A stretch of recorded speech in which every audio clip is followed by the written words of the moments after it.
She was the key witness at the impeachment inquiry into the President of the United States.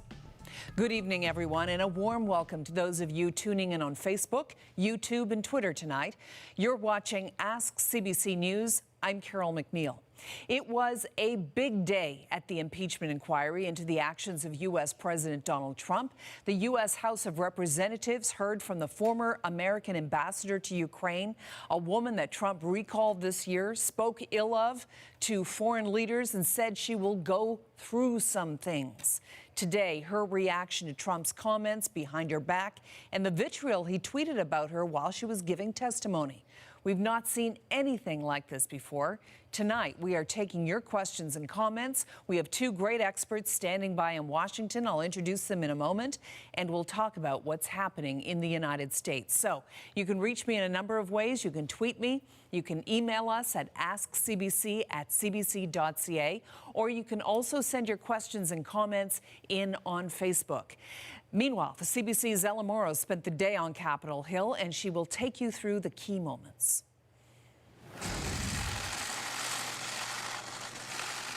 Marie Yovanovitch, the ousted ambassador to Ukraine, said she was the victim of a months-long smear campaign led by President Trump's personal lawyer, Rudy Giuliani. I obviously don't dispute that the president has the right to withdraw an ambassador at any time for any reason. But what I do wonder is why it was necessary to smear my reputation. Democrats say Yovanovitch was removed because she was getting in the way of Giuliani and President Trump's efforts to pressure the Ukrainian government to launch investigations into potential Trump 2020 rival Joe Biden and his family. Trump attacked Yovanovitch on Twitter as she was testifying on Capitol Hill. Criticizing her foreign service, the president wrote, "Everywhere Marie Yovanovitch went turned bad." I actually think that where I've served over the years, I and others have demonstrably made things better. Democrats accuse the president of witness tampering. It was also a part, frankly, of the pattern to obstruct justice. And so we need to view the president's actions today as part of a broader and incriminating pattern of conduct. Not so, he said. When we have great Republican representatives, people elected by the people, and they're not allowed to even ask a question, they're not allowed to make a statement, we're not allowed to have witnesses, we're not allowed to have legal counsel, White House counsel, it's a disgrace and it's an embarrassment to our nation. Republicans on the committee say Yovanovitch's testimony amounts to hearsay. They argue President Trump did nothing wrong and that the hearings are a waste of time. I'm not exactly sure what the ambassador is doing here today. This is the House Intelligence Committee that's now turned into the House Impeachment Committee. This seems more appropriate for the Subcommittee on Human Resources at the Foreign Affairs Committee. And the stark partisanship and strong language on both sides will only get more intense, with more witnesses set to testify in front of the cameras here on Capitol Hill next week. Ellen Morrow, CBC News, Washington. Ellen, thank you. Along with today's public inquiry into Donald Trump's dealings with Ukraine, another witness was testifying behind closed doors. A diplomat who is the aide to the U.S. ambassador to Ukraine, Bill Taylor, appeared before lawmakers. David Holmes is his name. He allegedly overheard a key phone call between the U.S. ambassador to the European Union and Donald Trump. During that call, he says the U.S. president asked about the investigations into the Bidens in Ukraine. That's being reported in the United States right now. Megan Batchelor is on the story, joins me now live with the details. Megan, take us through the latest. Well, Carole, we're now learning what was said in that closed-door testimony. The statement was leaked to U.S. media, including CNN and the New York Times. So we're getting a better sense of exactly what David Holmes believes he overheard in that conversation between U.S. President Donald Trump and the U.S. ambassador to the European Union, Gordon Sondland. And this conversation came a day after that contentious phone call between Trump and Ukraine's president. And so we heard more about that conversation today, as well as Holmes' role in Ukraine. And we first heard about Holmes, or his role, on Wednesday, when Taylor had testified in that public hearing, he is the top U.S. diplomat. Holmes is an aide of his. And here's Taylor talking back on Wednesday about this phone call that was overheard by an aide of his. At that point, we didn't know his name. Today, we know that that is Holmes. So here's Taylor explaining what Holmes told him. In the presence of my staff at a restaurant, Ambassador Sondland called President Trump and told him of his meetings in Kyiv. The member of my staff could hear President Trump on the phone asking Ambassador Sondland about the investigations. Ambassador Sondland told President Trump the Ukrainians were ready to move forward. Following the call with President Trump, the member of my staff asked Ambassador Sondland what President Trump thought about Ukraine. Ambassador Sondland responded that President Trump cares more about the investigations of Biden, which Giuliani was pressing for. And so Holmes said today that while that phone call that he said he overheard in that restaurant in Kiev was not on speakerphone, he said that Trump was speaking so loudly into the device that he could overhear it as the phone was being removed from Sondland's ear because it was so loud. So let's get into what he overheard in this conversation and what we heard from this closed-door meeting. So Holmes told the lawmakers that the conversation, he overheard it. He says Trump was asking Sondland about the status of the investigation into the Bidens. Here's part of his testimony that was leaked to some U.S. media today. It reads in part, "I then heard President Trump ask, so he's going to do the investigation?" Ambassador Sondland replied that he's going to do it, adding that President Zelensky will do, quote, anything you ask him to do. And this could be a critical piece of evidence in the Democrats' case against Trump because it further demonstrates that Trump was doing this quid pro quo and trying to work up this deal with the Ukraine president to get his political rival investigated, Carole. Yeah, also curious to see how that's playing in Ukraine. But what did Holmes have to say about his work in the weeks following that phone call? Yeah, so he also made reference to in September, before that military aid was put back into Ukraine, Bill Taylor told him that the U.S. was insisting that President Zelensky go on CNN and make a public statement confirming this investigation. And Holmes thought that that was quite peculiar. Here's the part in his testimony where he makes reference to that. He says that he was surprised about this specific requirement about this interview with Zelensky. He says that it was a demand that he make this appearance on CNN, and he was quite puzzled by that. And a few days later, Holmes and Taylor ran into an aide of the Ukraine's president and encouraged him to communicate to the president that they shouldn't be getting involved in this. The aide simply shrugged his shoulders, made it seem like there was nothing he could do.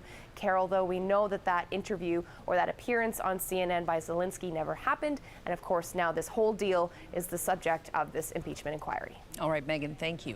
You're welcome. Joining me now from Washington to take your questions on what we heard in today's hearings is Michael Isikoff. Michael is the chief investigative correspondent at Yahoo News. He's also the author of the book Russian Roulette, the inside story of Putin's war in America and the election of Donald Trump.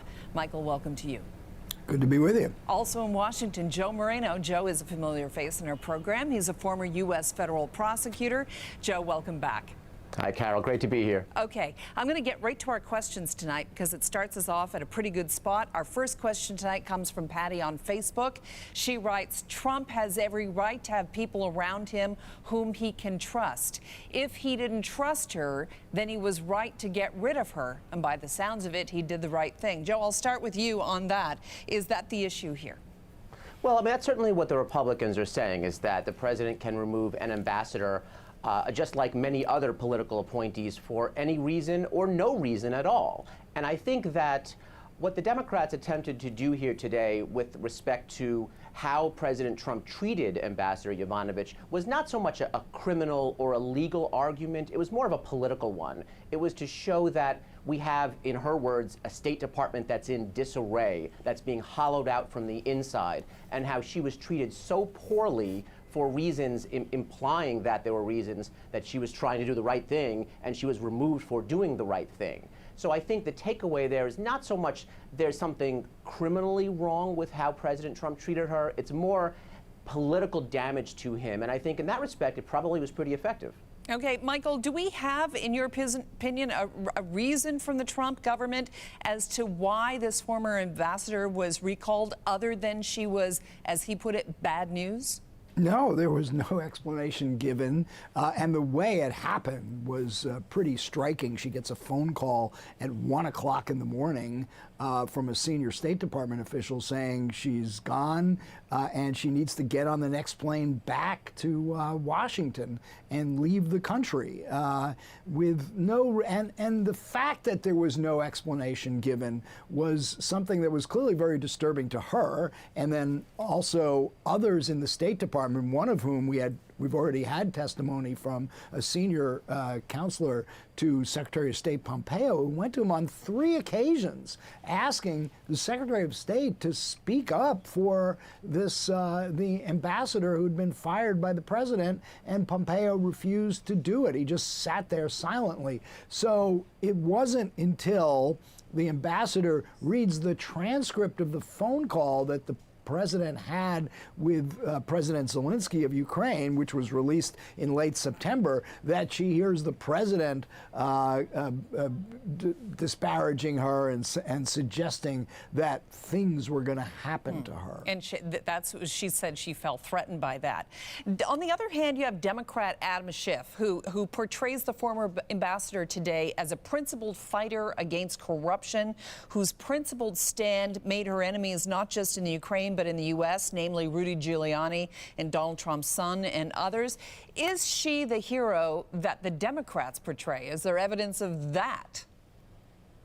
Yeah, I mean, look, whether she's a hero or not, it seems clear that she was a dedicated career ambassador, State Department official who had an unblemished record, who was, carrying out what she understood to be U.S. policy in Ukraine, including pushing vigorously for anti-corruption measures by the Ukrainian government, and she was essentially kneecapped for doing that because the president's lawyer and political advisor, Rudy Giuliani, wanted her out.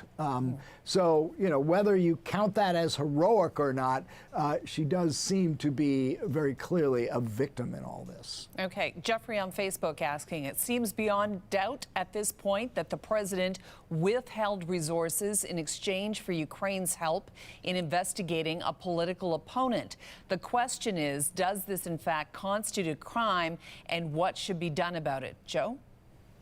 So it's a confusing point, but you don't technically need a crime to impeach someone, right? Even though the Constitution says you can impeach them for treason, bribery, or other high crimes and misdemeanors. So you don't need to have a formal violation of the federal criminal code. That being said, what it looks like the Democrats are doing is they're building a case. They were saying quid pro quo until a couple of days ago. Now they're saying basically bribery. And that's what I think what they're moving toward is. And specifically around which issue? That basically the president used his official power to effectuate something, here meaning the delay but eventual release of military aid, in exchange for something of value. And that would ostensibly be information against Joe and Hunter Biden that could effectively damage Joe Biden if he is the Democratic nominee in next year's presidential election.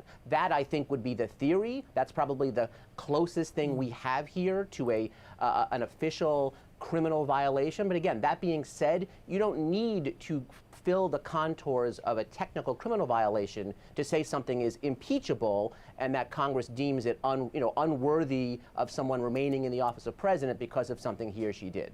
Okay. Michael, you want to jump in on that?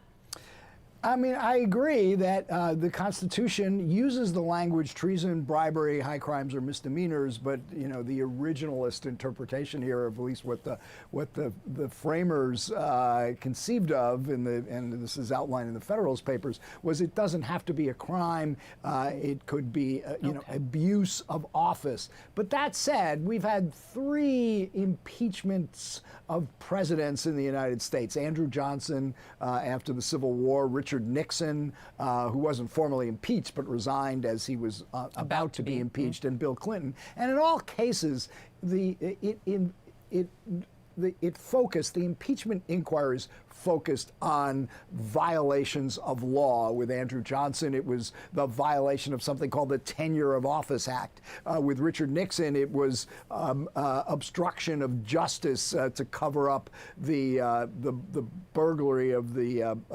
Watergate, the Democratic National Committee at Watergate, and in Bill Clinton, it was perjury.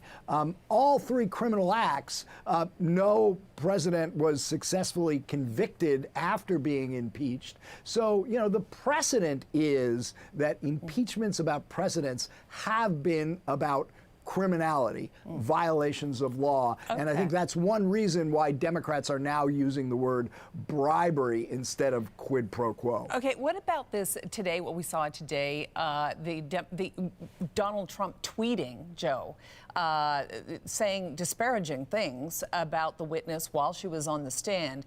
And you saw Adam Schiff very specifically ask her how she felt about that, and she said it was intimidating, and he said, we don't appreciate witness intimidation.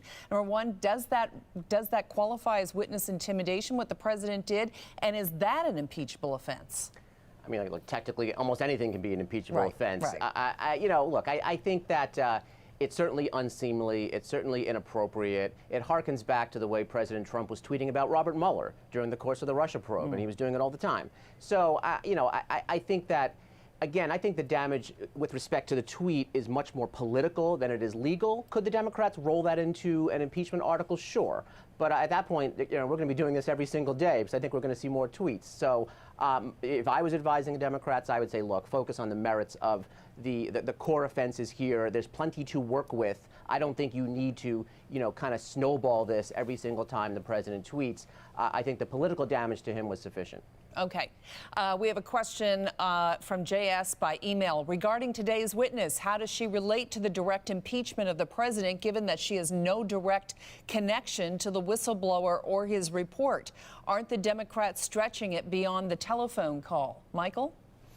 Well, I mean, that's an argument that the Republicans were trying to make, that Ambassador Yovanovitch was removed before the events at issue, the phone call with President Zelensky, the withholding of military aid, and the demands for an investigation into the Bidens. But I thought that House Intelligence Committee Chairman Schiff made a pretty good argument at the end there that this was the pressy to all that, that in order to effectuate the scheme to pressure the Ukrainian government to do what the president wanted him to do, and that is investigate the Bidens, it was necessary to get rid of Ambassador Yovanovitch, and that's why they went after her. And I should say, her testimony about how shady interests were manipulating U.S. foreign policy was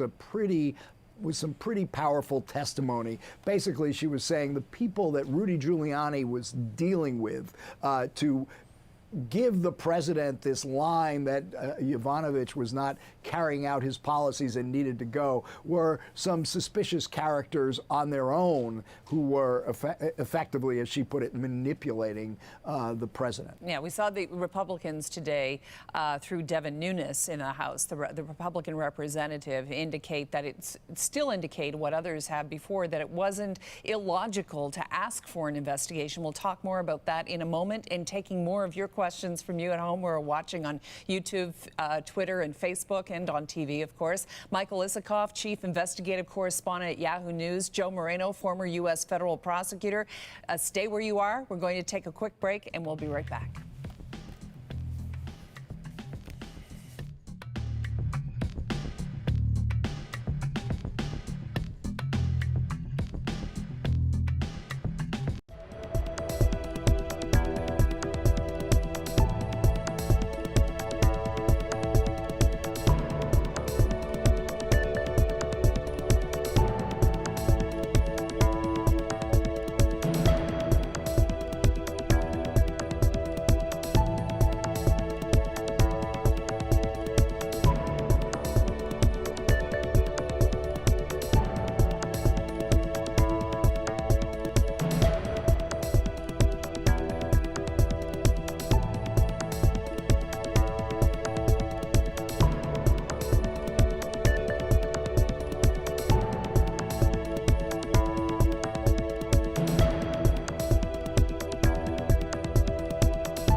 did you think when President Trump told President Zelensky and you read that you were going to go through some things?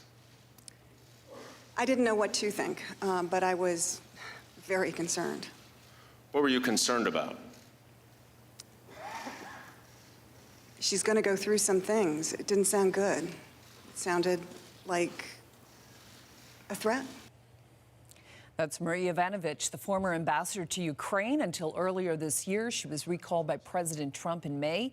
The career diplomat talked about losing her job and how she couldn't understand why it happened, being victimized through a smear campaign.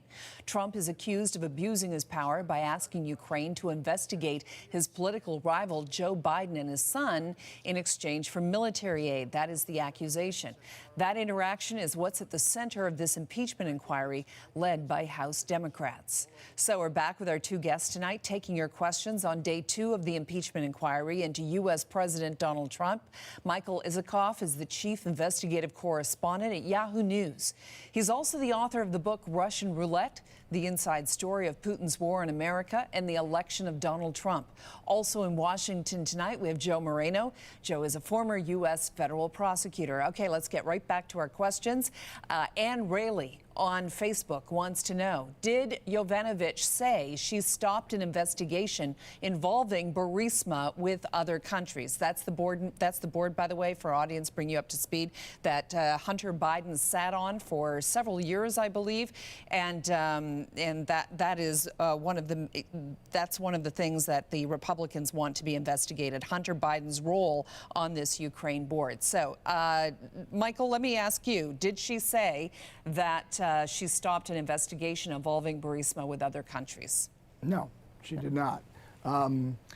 Burisma did come up at several points during today's hearing. I think there was testimony that she actually was briefed on Burisma when she was first appointed or nominated to be ambassador during the last year of President Obama's term. She was appointed by President Obama, and that the questions about Burisma were in her briefing book when she went for her testimony, because Burisma and Hunter Biden's service on that board had gotten some attention. The New York Times had written a story about it. There were questions about why he was named to that board, and she said that it did have the appearance of a conflict of interest. Yeah, it was 2014. Joe Biden was the president of the United States. He was deeply involved. He was the vice president of the United States. Did I say president? Sorry, yes. No, vice president. Of course, he was the vice president of the United States. He was deeply involved in U.S. diplomacy to help Ukraine fend off Russian aggression, to root out corruption,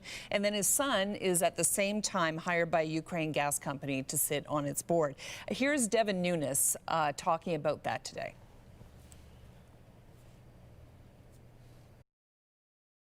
Why did Burisma hire Hunter Biden?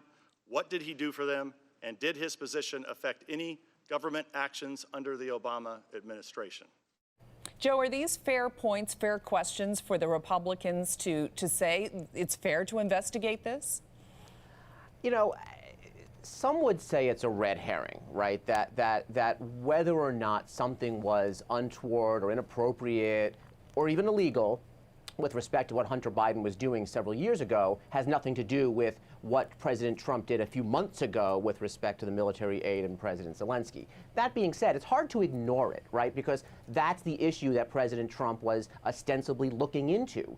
And I think if he were defending himself, and I think his surrogates ultimately will make the argument that he was just looking into corruption. And this looks fishy, right?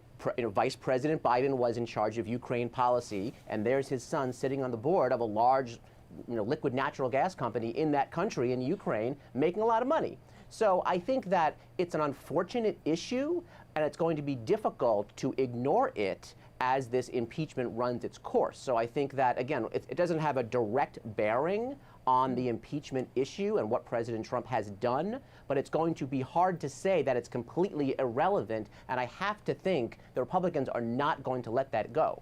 Michael?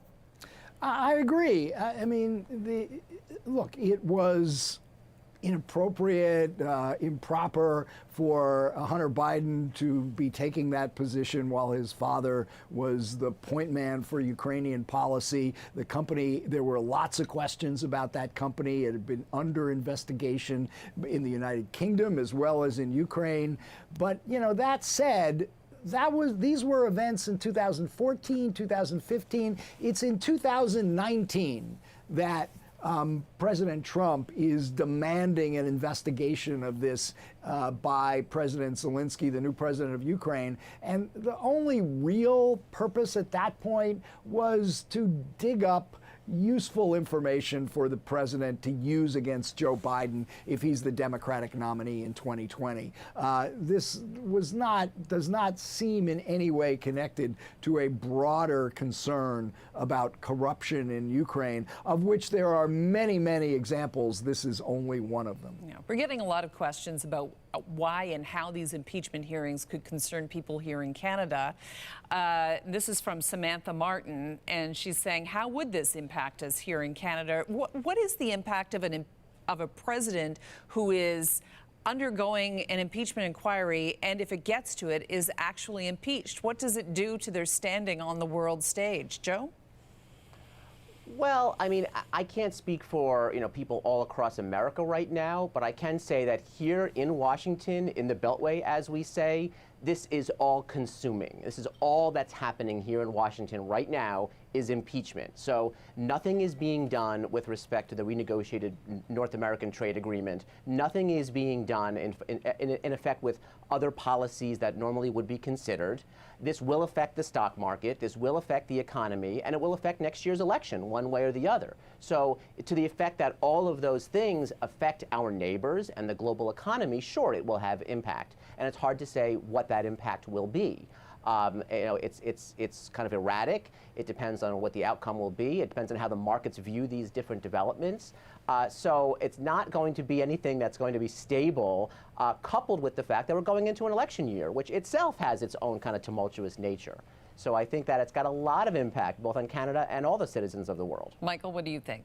No, I agree. I mean, it matters who the president of the United States is. It matters if that president is politically wounded, as you know, as he clearly would be if this impeachment goes forward, and even if he survives the president, a Senate trial, he could be seriously weakened. On the other hand, if he comes out of this acquitted by the Senate and politically stronger, he's a stronger and more formidable figure on the world stage. So I think, you know, whatever happens here is going to matter to Canada as it's going to matter to everybody around the world. Our next question comes from Jessica. Take a listen. How realistic is it actually that he might be impeached? Because I think a lot of people are getting really excited about it, and we don't know if it's actually something that could conceivably happen.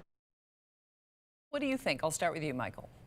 Well, look, you know, it's clearly not likely at this point that he will be removed from office, but the Democrats are building a fairly strong case of improprieties by the president. The question is whether it's going to break through to the American public at large, given how polarized we are as in our political culture, in our media. Are there people who are persuadable, who have not yet made up their minds? Right now, the polls show something like 49 to 52% of the public do believe that President Trump should be impeached. Yet the Republicans have this solid majority in the Senate. The question is, after these hearings are over, at the end of next week and we go into the Thanksgiving holidays, what are those polls going to show? Will that number get up to 55, 56% or higher? If it does, that's going to really put pressure on a lot of Senate Republicans who so far have stood by the president, but are clearly getting a bit nervous. So we will see. Joe, we have one more question coming in. I thought it'd be interesting for you. I've been watching the live broadcast. This is from Jill Innes. I've been watching the live broadcast and is surprised what a circus this is. Why are these hearings not chaired by a totally nonpartisan individual, preferably someone of some standing from outside of the U.S.? This would assure that both Democrat and Republican representatives are treated fairly. I mean, it's an interesting concept, but look, impeachment, it's the system that we have to work with, right? Our founding fathers set this in motion. They didn't put a lot of parameters around what impeachment should look like or how it should proceed, other than to say the House of Representatives deals with impeachment and the Senate deals with a trial if it gets to that point. And that's about it. So certainly a more bipartisan process would be very welcomed. It's anything but right now here in Washington. But again, as everyone keeps saying, it's not legal. This is not there's no judge. There's no impartial jury. These are the very politicians that run for office and fight amongst each other that are now sitting as de facto prosecutors and jurors in hearing this out. So, while it would be great to think that we could have a process that is not, in effect, a circus, it's kind of what we're stuck with. All right. Michael Isikoff, chief investigative correspondent at Yahoo News and author of the book Russian Roulette, the inside story of Putin's war in America and the election of Donald Trump. And Joseph Moreno, former U.S. federal prosecutor. Thank you both so much. Thank you. Thanks, Carole.